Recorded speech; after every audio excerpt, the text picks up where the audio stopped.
didn't notice the pattern until my body started talking louder than Rachel. The graph in my anxiety app looked like a skyline, calm blocks of days with little blips, then a jagged, ugly spike the week she begged me to go on a detox. We were sitting on our Boise balcony bundled in hoodies because spring here has trust issues. She cupped my face and said, "Give me 1 week without your meds. Let your brain reset. I hate seeing you so flat." I looked down at her hands. She had painted one nail a different color, the way she does when she wants to feel like she's made a choice. I said yes, because that's what I do when I'm tired of being the problem. By Wednesday, I was shaking at my stand-up meeting. By Friday, I had a panic attack in the bathroom at work and told the sink it was doing a good job. I came home early and Rachel shushed me before I'd opened my mouth. "Your energy is frantic," she said. "This is your body purging. It'll pass." She made tea and lined up herbal gummies on the counter like they were soldiers ready to go over the top. Chamomile, magnesium, ashwagandha, pick your fighter. My chest felt like someone had folded a long chair on it. I took the gummies because doing nothing felt like losing. I stared at the app because numbers make me feel like I live in a place where cause and effect still exist. The spike looked back at me and said, "Here's your cause, here's your effect." I didn't want to be the guy whose marriage turned into a debate about serotonin.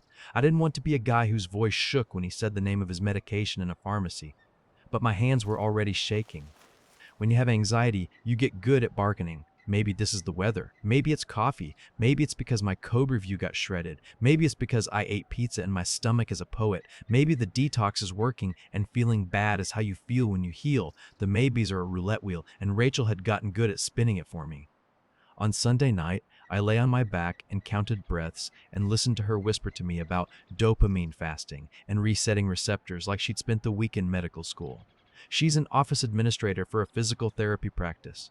She talks to insurance like it's a feral cat she's coaxing off a ledge. She knows the names of medications and the names of people in town who will call you back. She says things like, "I'm a systems person. So am I. Maybe that's why we worked until we didn't." The next morning, I went to the pharmacy to refill my prescription.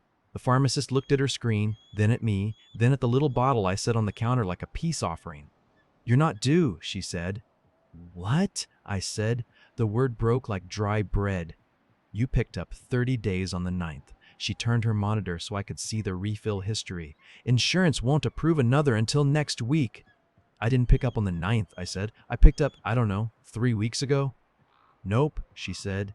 "We logged the pickup on the 9th. She pointed at the line. "Signed by Rachel Perkins." She tapped the screen. "That's your wife, right?"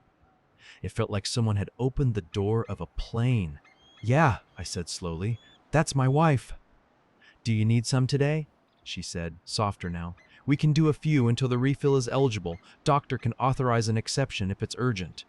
I swallowed. My tongue felt wrong in my mouth. The pills at home had tasted off all week, chalky and a little sweet on the back end, like they'd been stored in a candy jar next to mints. I hadn't said it out loud because once you say a thing like that, it becomes a different kind of week. "I'm okay," I lied. "Next week is fine. I left with toothpaste and a bag of almonds so I wouldn't look like a man who came for something he didn't get." I sat in the parking lot and opened the Notes app and wrote the date. 9th. Rachel picked up my meds on the 9th. Detox started on the 10th. The spike on the graph began on the 12th. I made a table because tables make me feel like I can hold the world down long enough to see it. When I got home, Rachel was folding laundry with a grace that should have been illegal for a Monday. "Hey babe," she said, "did you grab those vitamins for me? The multi with the methylated Bs," my coworker says.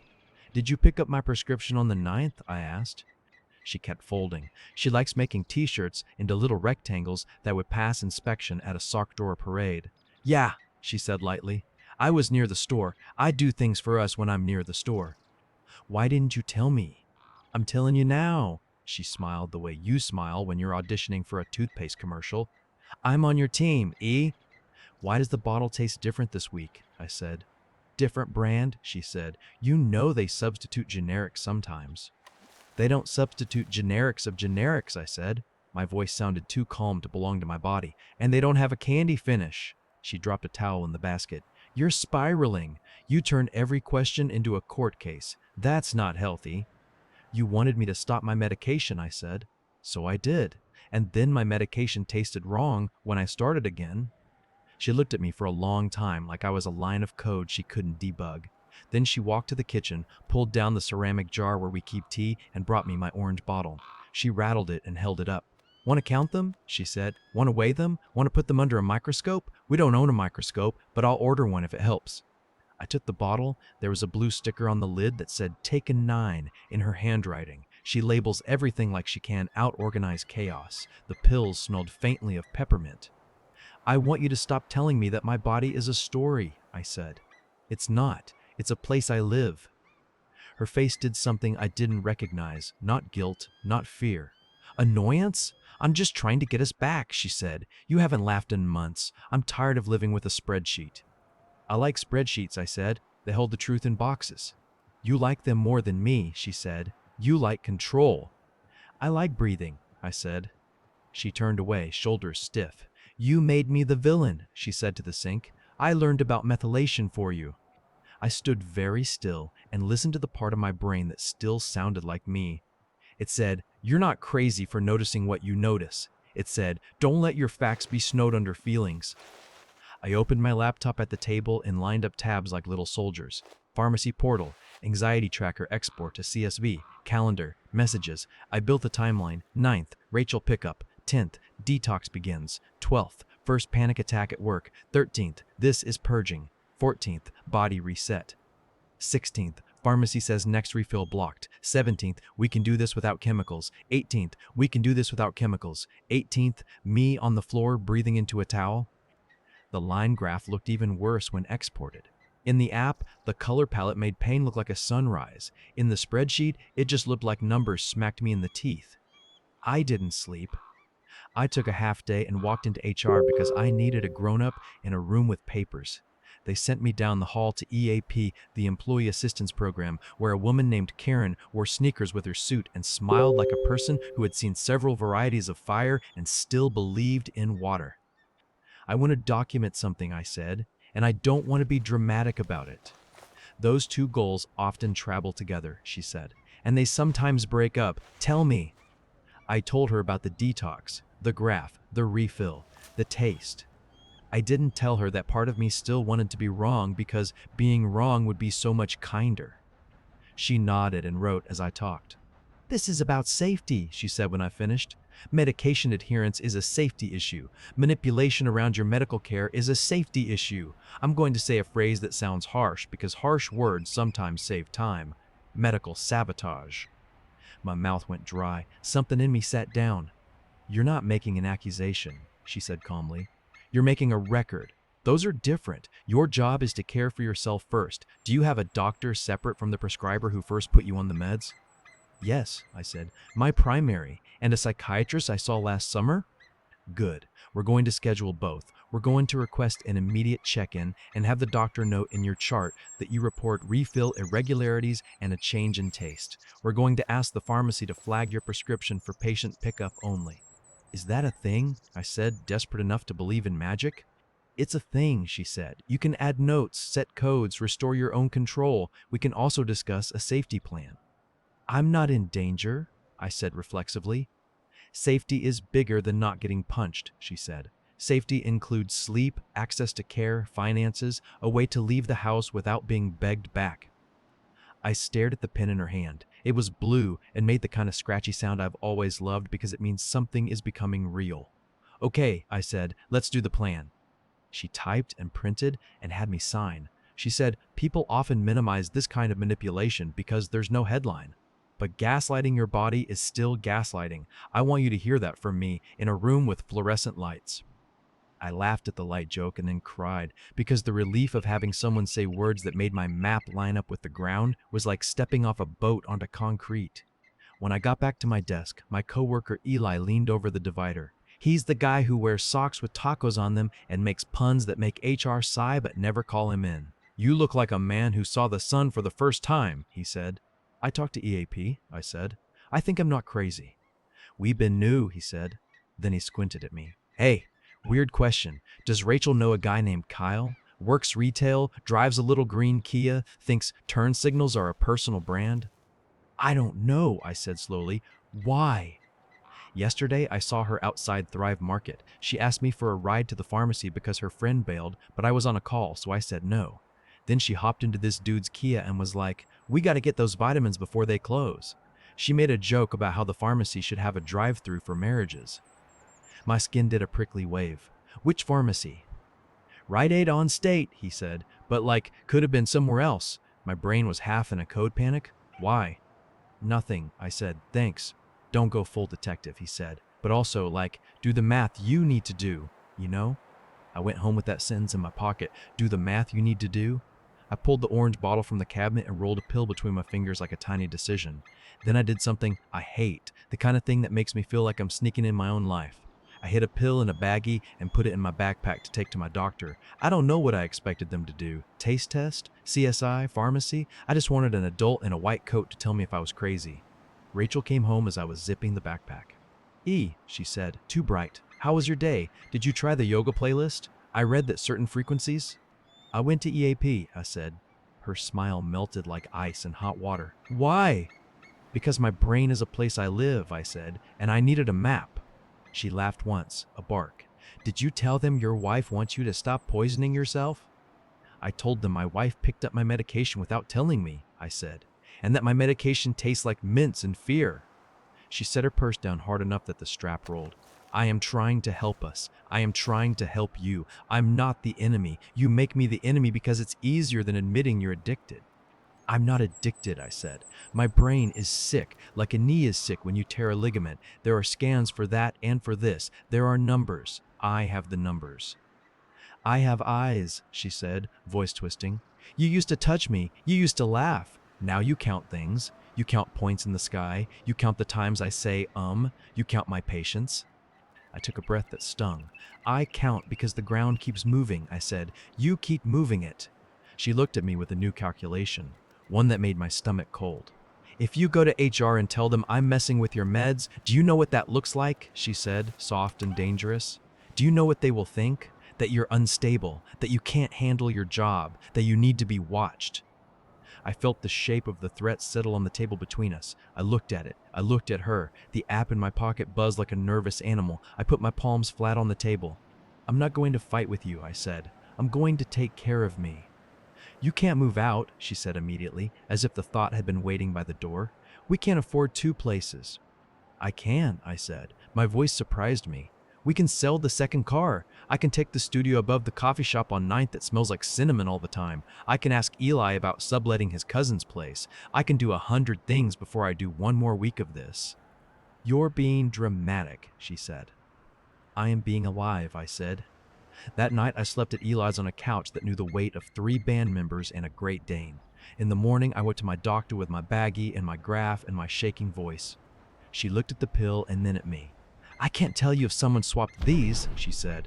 "We could send it off, but that's a slow boat. What I can tell you is your symptoms line up perfectly with withdrawal and reintroduction whiplash. And I can tell you that if someone is influencing your access to medication, that is a form of abuse."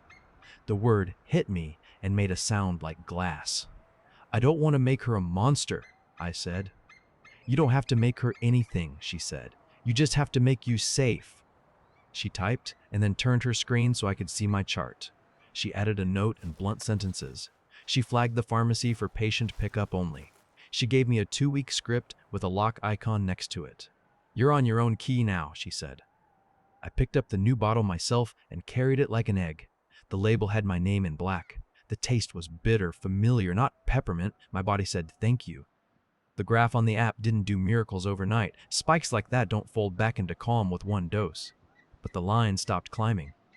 Rachel called and texted and left 5 voicemails. The last one was the one I knew we were building toward, even when I was pretending we weren't. "If you keep this up," she said, "I will tell your boss you're unstable. I will show them your panic logs. I will show them the night you slept on our bathroom floor. Do you want to be the guy who can't handle a sprint?"